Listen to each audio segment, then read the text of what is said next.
the rock caught on fire and burned. That doesn't happen. Come on. This is a miracle. And sometimes we just gloss over those things. And it's really important to see that God is demonstrating his power. And it had an impact on Gideon, didn't it? It was like, oh no, I've seen the Lord.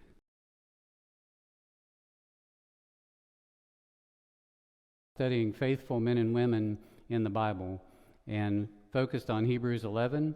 And there's a lot of different characters that are listed there. And today my topic was to talk about the judges. And there's a lot of them, so we're only going to pick one. But I did want to mention that there are several. Before I get into that, there are some handouts that hopefully everybody got one. If you didn't get one, there's some in the back next to the double doors. There's some over here next to those double doors. So we're going to get right into it. So we're going to talk about the people of faith. As I mentioned, there's 4 judges that are mentioned in Hebrews 11. Gideon, Barak, Samson, and Jephthah. And what it says there is that, I'll just read it. It says, "What more shall I say? I do not have time to tell about Gideon, Barak, Samson, Jephthah, David, Samuel, and the prophets, who through faith conquered kingdoms, administered justice, and gained what was promised." And it goes on from there. So the judges did a lot of different things to rescue Israel when God decided that he was willing to give them another chance. There was this cycle in Judges where the Israelites would follow the Baals and would worship other gods, and then they would repent, and God would send a judge to rescue them from their captors. So, a little bit of background just to kind of set the stage here. During the time of the judges throughout Israel, there were 12 different judges that ruled from 1350 to 1078 BC, and they are listed here. I'm not going to read all of them to you, but you can see on the map that's to the right that they were in different regions of Israel, and some of those judges were national. They really represented the entire nation of Israel, and that included Othniel and Ehud, and then the rest of them really were more regional. And so it's very interesting to think about that, because if you look at this timeline, you can see how that is played out there. That you see over on the left, Othniel and Ehud ruled all of Israel. And then starting after Ehud with Deborah and with Gideon and so forth, they were concurrent. There was overlap between the different judges. Why do you suppose that is? Any thoughts?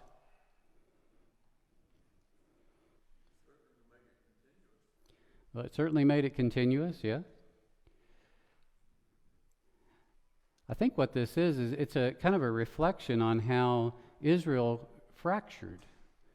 As they continue to go away from God and go towards the Baals, they became less and less of a nation and more of a collection of tribes who did their own thing. And so what we see then is that God allowed different nations to occupy different parts of Israel as punishment for their lack of faith. And then a rescuer would come, but it would just be for that particular region because another section had not yet repented. And so there's this concurrent activity that's going on because Israel has walked away from God and they have become less of a nation and more of a collection of states.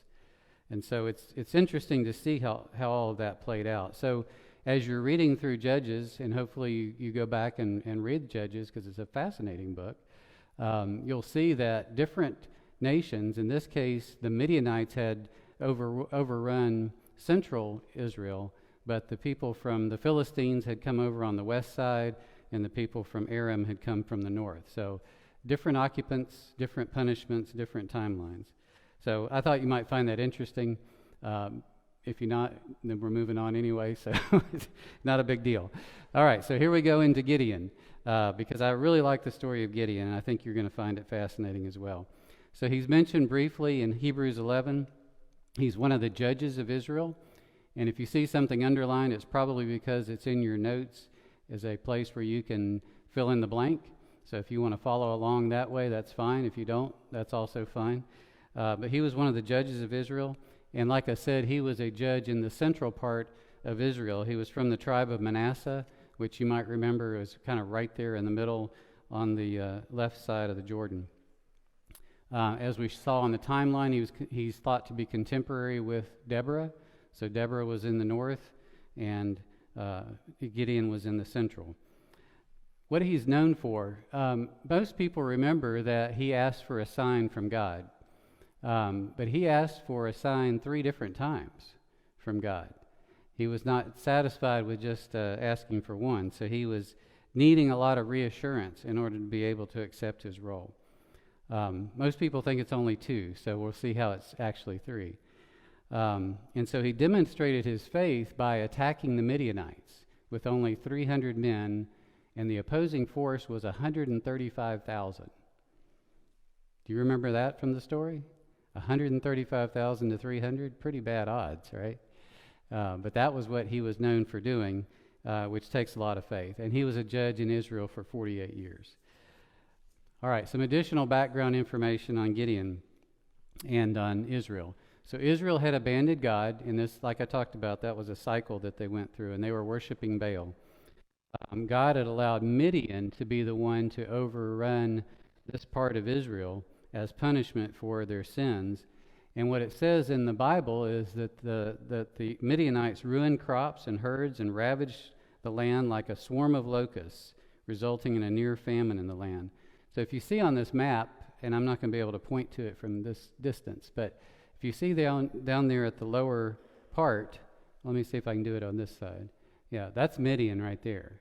That's a pretty long way, because up here is where, there they are right there. That's where they went. So they came a long way from Midian to ravage that part of Israel. Paul? I don't know. I think it's probably roughly 200, but not sure. But on foot, that's a long way. Yeah.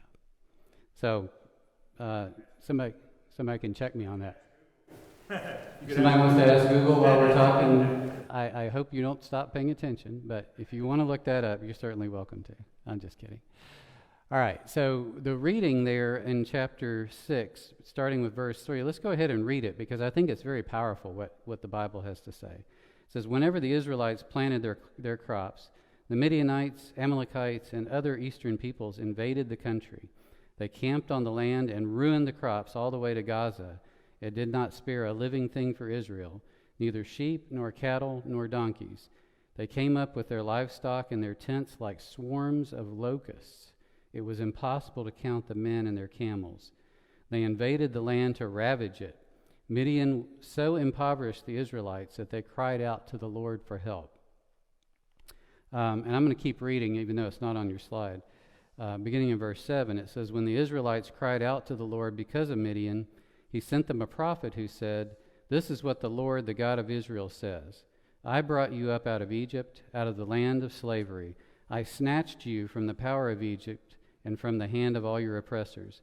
I drove them from before you and gave you their land. I said to you, I am the Lord your God. Do not worship the God of the Amorites in whose land you live. But you have not listened to me.'" Pretty powerful stuff. So at this point, the prophet has spoken, and you might be expecting God to say, "Too bad, you're on your own, not going to do anything for you this time. Their punishment is well deserved." But that's not what happened, because when we get to the next verse, you'll see something changed. God decided once again to rescue Israel. And I want you to notice, has Israel repented? No, they have not. They've cried out to the Lord, but they have not repented. And yet we're going to see God step in anyway. Does that remind you of anything? Before we had repented, before we had done anything, Jesus died for us. God stepped in and provided a rescuer. And God's going to do the same thing way before Jesus came to earth. God steps in, provides a rescuer, even before Israel had said, "We've sinned, we need to come back to you." Isn't that a powerful thing? So this is what a red locust swarm looks like. Have you ever seen a picture like that? It's pretty gross. these locusts are going to pretty much devour this tree that they've landed on. For the Israelites, that would be a very vivid image. So when the Bible says they were like locusts, the Midianites were like locusts coming in and taking over the land and ravaging it, everything would be gone. That's what locusts do.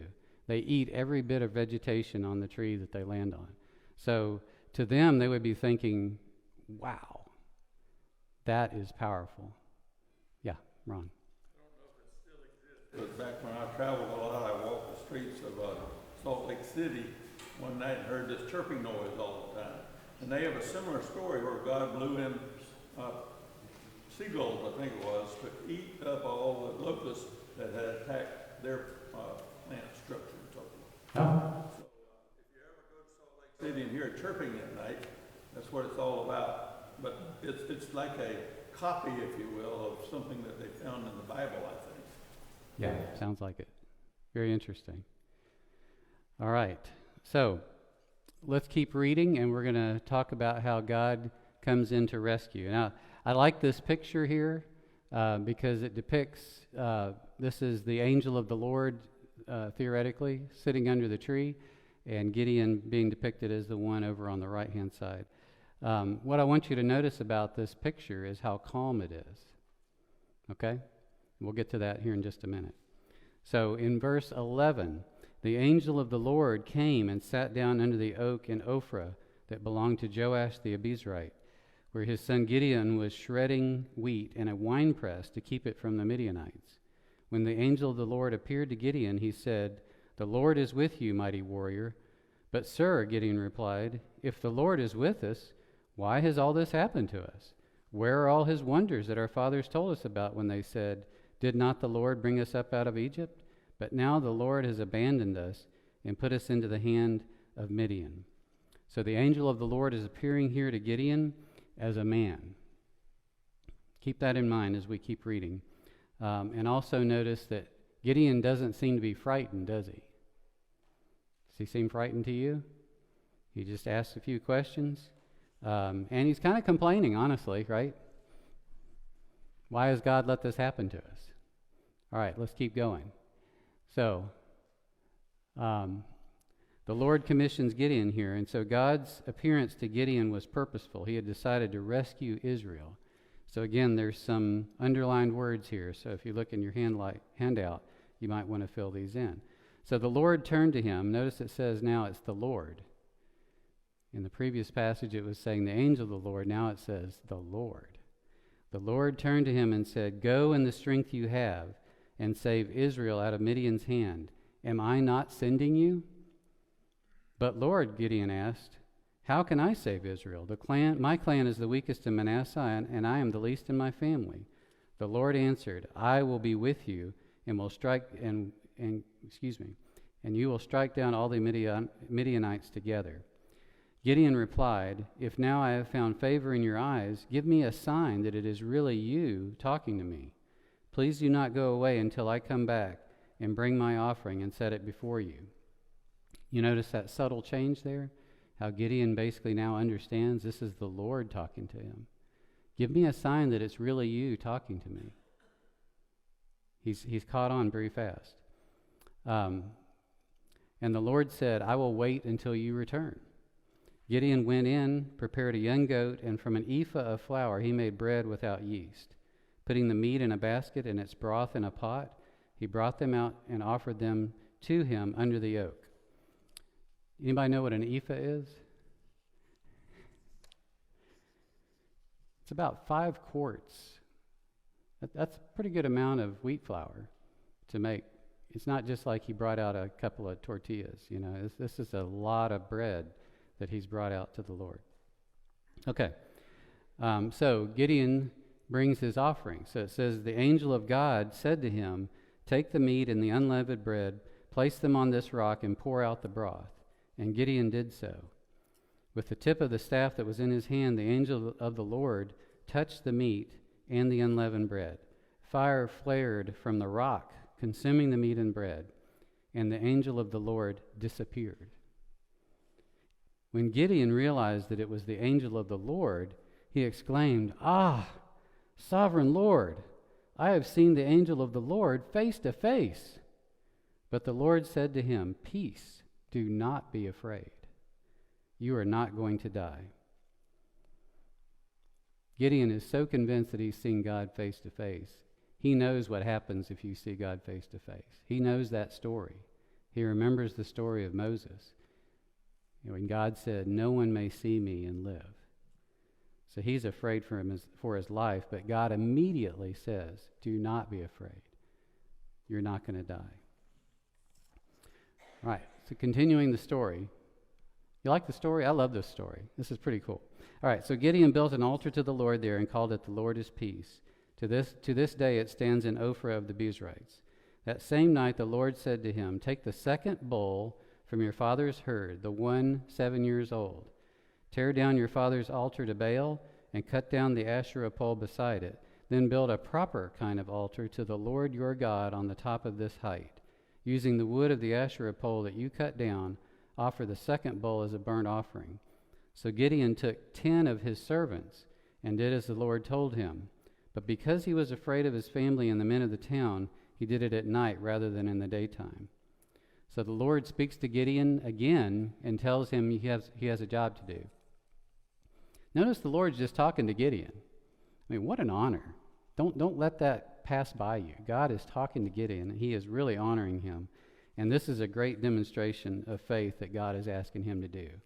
He's saying, hey, that Baal that you guys are worshiping, go tear down that altar, go tear down the Asherah pole, burn it to smithereens, take that bull that you've been using in your Baal ceremonies and sacrifice it to the Lord. So some background here, again, Joash, his father, was the community leader. He had many servants, so he was well off. He also had herds, so he also was well off in terms of livestock. And Gideon was able to take one of those bulls and sacrifice it to God. And then prior to that, notice that Gideon offered a young goat and bread of unleavened bread to God. So in spite of the ravaged land, Joash appears to have quite a bit. He's not destitute like you might expect. So somehow Joash has been spared a lot of wealth, really. So, and it's possible, since Joash owned the bulls, that he was the leader of the Baal worship. He may have been the town leader in Baal worship. And Gideon, his son, is the one that's told, hey, go tear down that altar and basically tear it to pieces. Burn down that Asherah pole. Yeah. Story. I'm a farm kid, but to know that he had a second bull in the herd. We had cattle, and I couldn't tell you the lineage of bulls in our herd, but yet God knew, the angel of the Lord here knew, and he specifically told him what to do with that bull. Right. So maybe he had some research, like go to his dad and say, hey, Dad, which one of these bulls is the second? But I think that's how much God the Father knows us, and how when he says the hairs on our head are numbered, or a sparrow falls from the flock, if you will, he knows that. Yep. God knows all things. And this is just one way that I see it. It's just like he knows you intimately. So that's right. He knows everything. And it is interesting, if you read back in the Old Testament, you know that a 7-year-old bull was the right age for the sacrifice. And so God said, pick that one. That's the one that's 7 years old, and make sure you sacrifice that one. So it's very specific. God's got this all planned out, and he knows everything that's going on. All right, we'll keep going then. So this offering, we're just going to quickly go through this again. Since they were in a famine, this was an extravagant offering. This is not just a small thing. They didn't just take a couple of pigeons and sacrifice them to God. This was painful. This was a lot of wealth being sacrificed here. He knew the proper response. I'm talking about Gideon here. He knew the proper response to God, that he was supposed to go and get a 1-year-old goat and offer it as a sacrifice, and the unleavened bread. So this may have been a lot of their food. It's kind of hard to tell because there was apparently a fair amount of abundance. But God found the offering acceptable and then demonstrated his power by having the fire come from the rock and consume the offering. So sometimes we think that God touched the rock, and that touch was what burned up the offering. But it says that he touched the rock and fire came from the rock. In other words, the rock started burning. So much so that flames were coming up from the rock and consumed that offering. I don't know if you've ever sat on a rock before, but they don't typically catch on fire. It's a miracle. And, it's easy to read these things and think, oh, yeah, the rock caught on fire and burned. That doesn't happen. Come on. This is a miracle. And sometimes we just gloss over those things. And it's really important to see that God is demonstrating his power. And it had an impact on Gideon, didn't it? It was like, oh, no, I've seen the Lord. This is real. I'm going to die. That's how real it was to Gideon. And yet God saved him. So, there was basically a disclaimer given by Gideon. I'm the least in my clan, and my clan is the least in Israel. Did he know enough about God's history? Yeah, he knew a little bit. He knew that he was in danger of dying, right? He knew that he needed to give a sacrifice. He knew of God's wonders. He mentioned that when he talked to the angel. He knew that God had delivered them from Egypt, and this is in your handout if you want to fill this out. He knew about the angel of the Lord. He knew that was one of the ways that God appeared to men. And he knew it was a death sentence if he saw God. Remember that response. And he also knew how to offer a sacrifice. So he knew a fair amount, even though he kind of gave himself no credit. He's just like, I'm nobody. But he knew some things, and God is basically pointing all this out to him. All he knew is what he had heard, but he knew enough to be considered worthy of God's mission. Does that sound familiar? Do you ever think of yourself, I don't know enough. I'm nobody. I can't do this. God's given me a mission to go out and preach the gospel to all the world.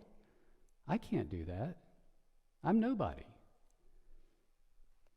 But that's what God kind of points out to him and says, yeah, you know enough. I picked you on purpose.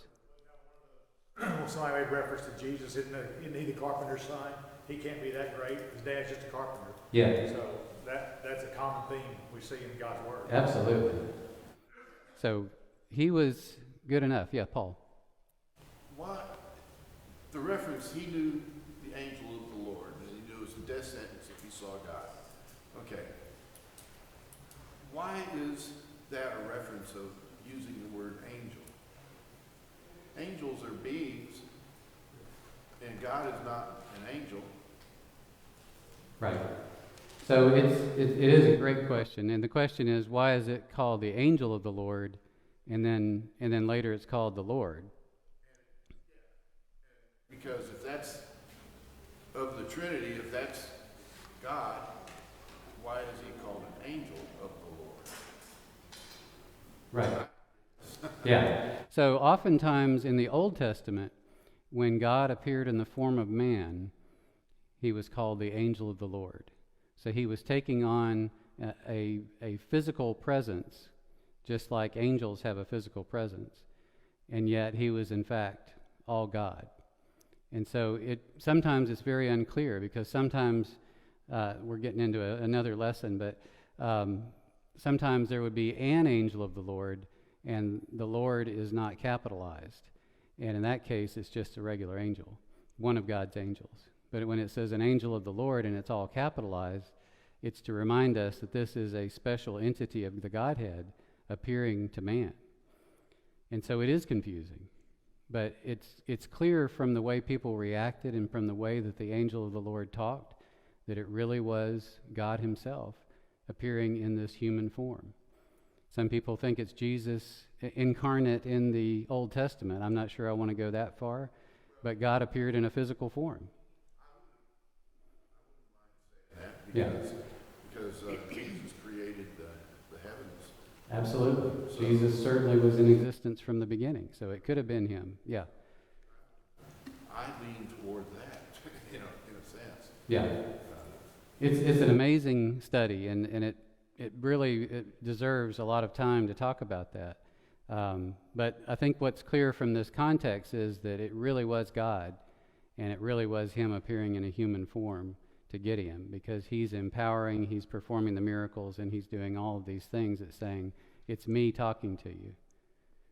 So it's really amazing. I love that story.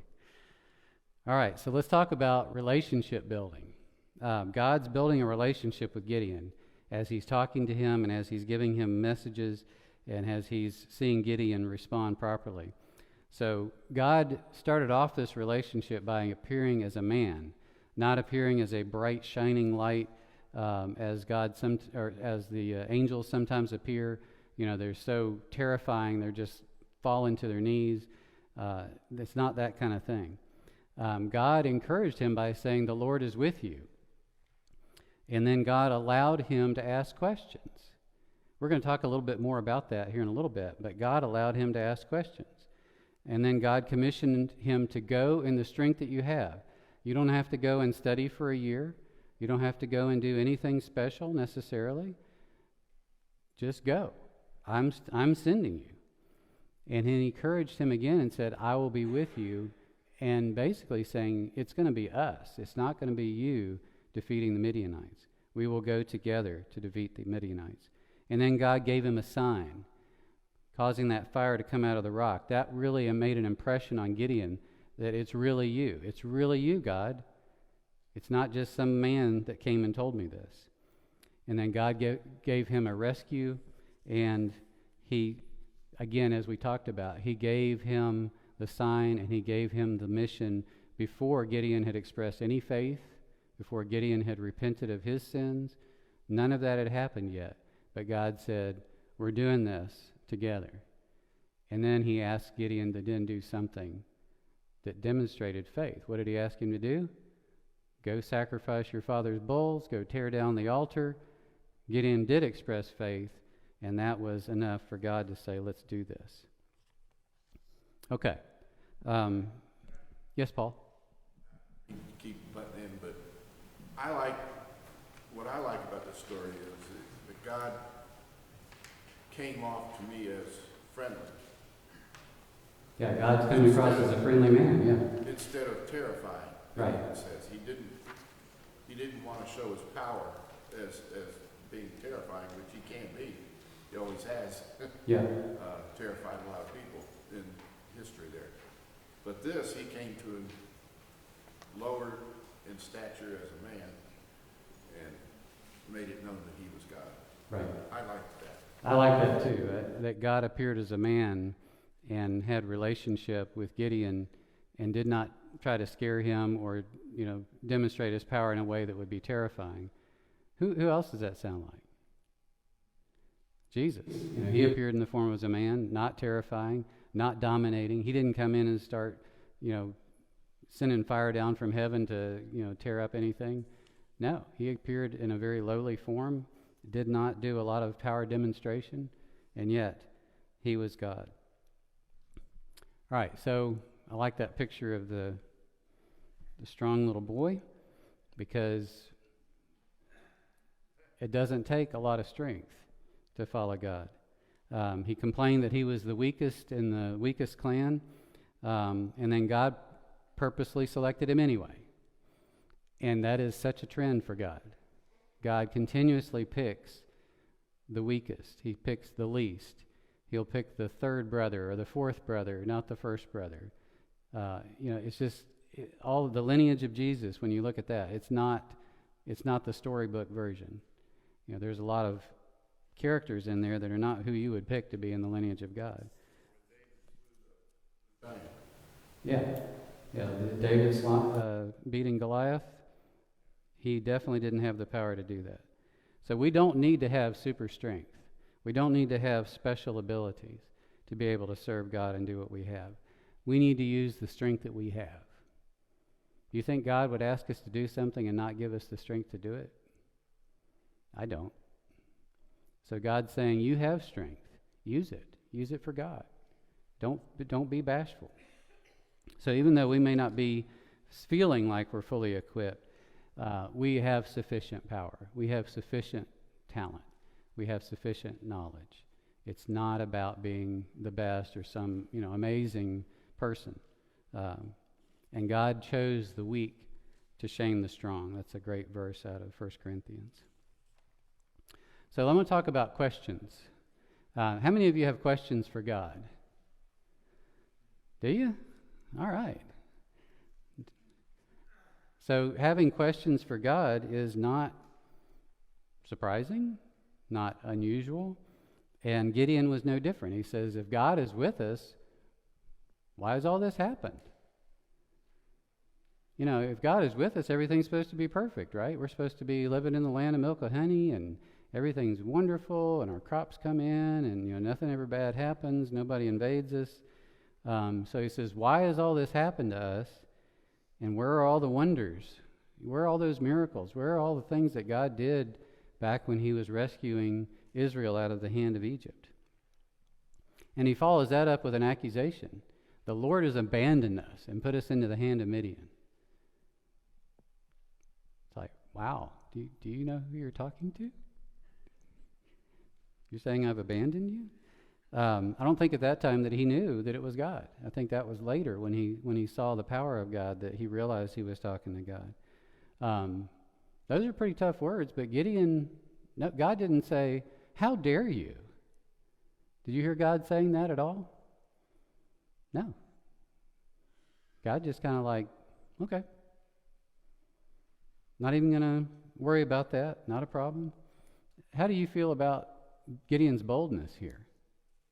Is that okay? Jared?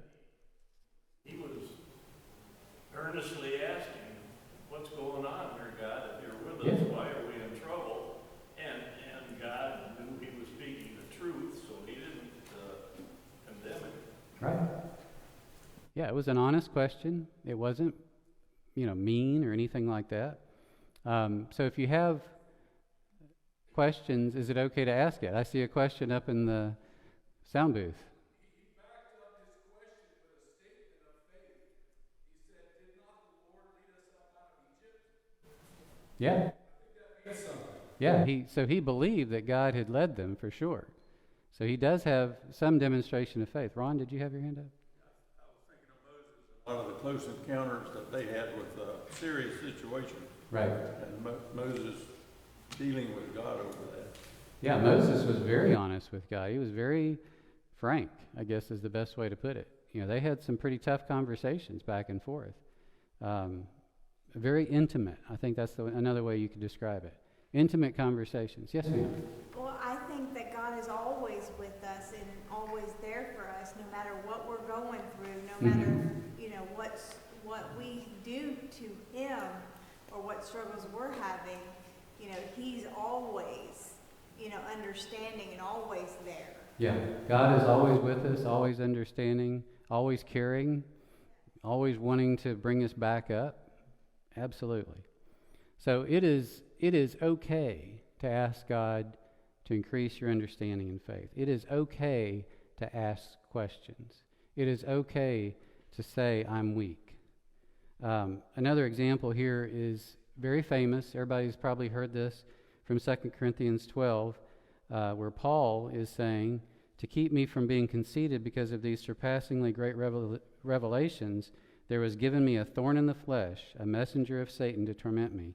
3 times I pleaded with the Lord to take it away from me, but he said to me, my grace is sufficient for you, for my power is made perfect in weakness. Therefore I will boast all the more gladly about my weaknesses, so that Christ's power may rest on me. That is why, for Christ's sake, I delight in weaknesses, in insults, in hardships, in persecutions, in difficulties, for when I am weak, then I am strong. So Paul had a very honest conversation going with God. Take this away from me. Take this away from me. Please take this away from me. And God's saying, no. It's there for a reason. Whatever that thing is, we don't know. But God's saying, you have to live with that. Let's look at this one from David. I don't know if you're familiar with Psalms 13, but it's a pretty open and honest communication. How long, O Lord, will you forget me forever? How long will you hide your face from me? How long must I wrestle with my thoughts and every day have sorrow in my heart? How long will my enemy triumph over me? Look on me and answer, O Lord my God. Give light to my eyes, or I will sleep in death. My enemy will say, I have overcome him, and my foes will rejoice in when I fall. But I trust in your unfailing love. My heart rejoices in your salvation. I will sing to the Lord, for he has been good to me. So this is a very hard conversation that David's having with God. Where are you? Hey, remember me, the guy you anointed that's going to be the king of Egypt, king of Israel? The guy that's supposed to be king right now? I'm on the run. My life's in danger. How long am I going to have to wait? When am I going to get relief? Where are you? Is that a conversation that feels like the holy conversations that we think of when we're praying and we're talking to God?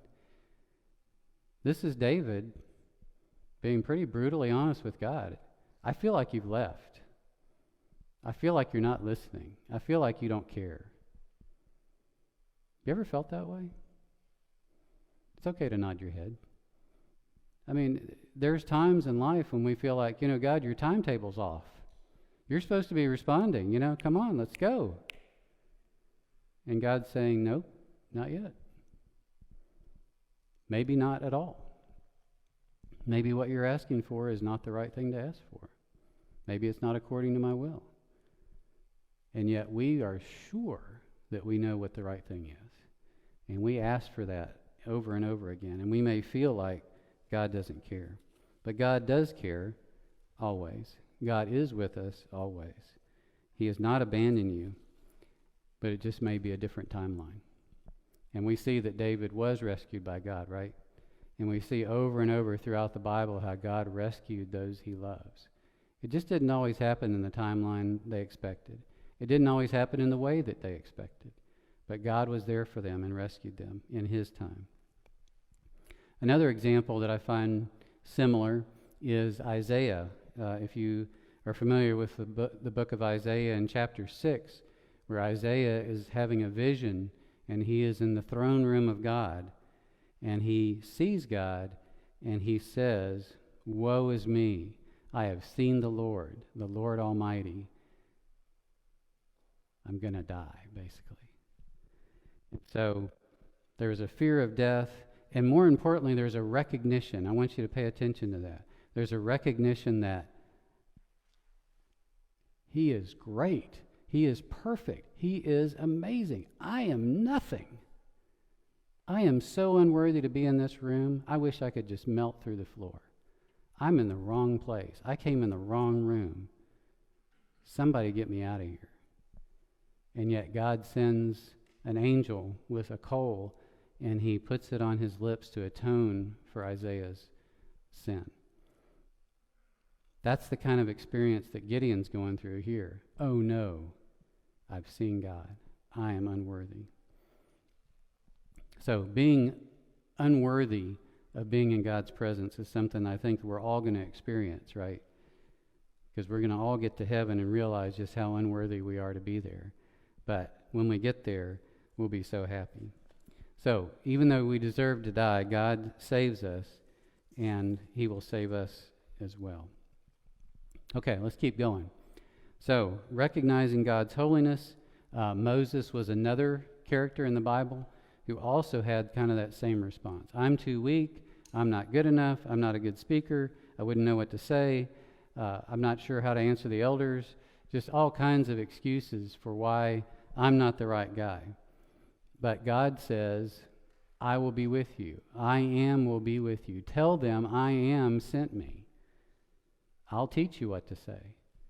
Whatever your excuse is, I've got an answer for you. Just go. Just go. And I think God's saying the same thing to us. You may have all kinds of excuses why you're not going out there and trying to help others to find Jesus. And God's saying, just go. I'll tell you what to say. I'll make it happen.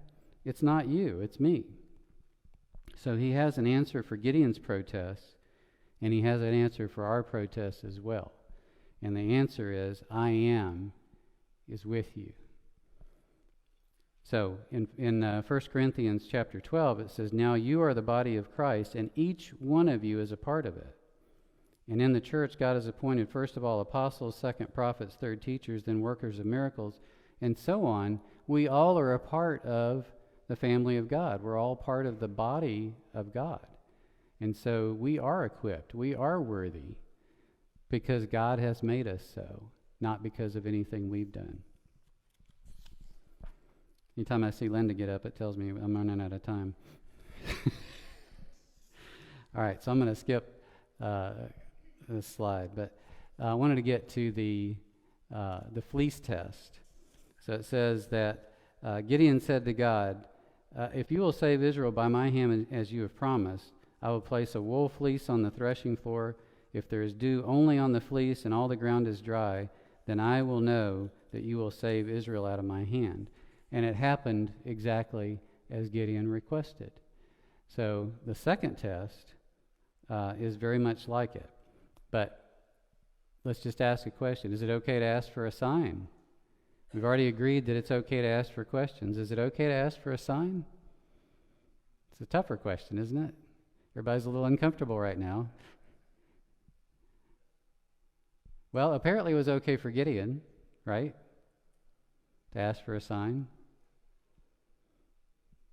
Surely you'll agree with that one. Okay. We don't see that God was unhappy with Gideon for asking for a sign. 135. They said they couldn't count all the men and the cattle or sheep. He may not have known the size of the army, but he knew the effects of that army coming through and ravaging the land every year. So he probably had a pretty good idea that this is not going to be easy. God's saying, "You go rescue Israel." He's like, whoa. Maybe he wanted a clear conscience if he didn't do what God had asked him to do. Hey, I didn't get a sign. Maybe so. So he needed encouragement. God's asked him to do a really big thing. So I think that, Gideon asking for a sign is probably reasonable because he's being sent to war and he's not really prepared. So in the first sign, or the second miracle, the fleece was wet when the ground was dry. And then the second request, the third miracle, was even harder, where he said, "Let the fleece absorb water, absorb no water when the ground was wet." And so yesterday, Anita and I went to Sponge Docks, and we were around all these sponges, and it got me to thinking about how if you put a sponge in a wet area and say, "I don't want any water to be absorbed in this sponge," what are the odds, right? It's going to absorb water. And there was a lot of water yesterday. But God said, sure. Dry fleece, wet ground. Not usually going to happen. And so these signs were helpful for God to be able to say, it's really me. This really is going to work. God is not going to be slow in keeping his promise here. And again, asking for a sign for a huge task, absolutely. I think that is certainly a human thing. We're not ready, and God can show us a sign. And sometimes I do believe God will give you a sign of some sort through the body of Christ, through the believers around you, and through answered prayer. I never put limits on what God can do. So if you ask me, is it okay to ask for a sign? That's God's decision. If he wants to give you a sign, great. If he doesn't want to give you a sign, don't feel like that doesn't mean God loves you. It's just what God decides. God is all-powerful. God is all-knowing. God will decide whether he wants to give you a sign. All right. Now, God decides to give Gideon a fourth sign that he is with you. This is something that I think is so cool because Gideon didn't ask for this sign. But what did God know? He's still scared. He's still not sure. And so God says, let me give you another sign. He says, go down to the camp of the Midianites and just listen. And when he goes down in the camp of the Midianites, he hears two Midianites talking to each other. And one says, I had a dream about a roll of bread coming down the hill and wiping out the army. And the other one says, this can mean nothing but Gideon is going to win tomorrow. I paraphrase. It's like, Really? How'd you get that out of a roll of bread coming down the mountain? Okay, whatever. God put those words in his mouth, didn't he? And Gideon is listening to this thinking, oh my, it's really going to happen. And so it is so powerful, it is so meaningful to Gideon that he's now prepared. So even though Gideon was unprepared to lead, if you want to fill that in, he was scared, weak, and unprepared, but he was willing to be led by God, and he was obedient to God's command. And if I've got those three things, I think God can do a lot of work through us. And that's something to keep in mind. Being willing, being obedient, and being prepared to follow. All right, so you know how the story ends. God gives the victory. Midian had 135,000. Gideon had 300. Likely unskilled farmers, not warriors. They were just people. And there's no way 300 men could defeat 135,000, let's be honest. I don't care how good those marksmen were. Not going to happen. But God's battle plan, surround the camp. They're down in a lowered area, and so they went around the perimeter of this grouping of men, and they lighted their torches. They broke the jars. They shouted, and Midian felt like they were surrounded by a huge force, and they were then confused in battle, and they started fighting each other and wiping each other out. And 120,000 of them died right there in that camp. 120,000 out of 135,000. So it says that while each man held his position around the camp, all the Midianites ran, crying out as they fled. When the 300 trumpets sounded, the Lord caused the men throughout the camp to turn on each other with their swords.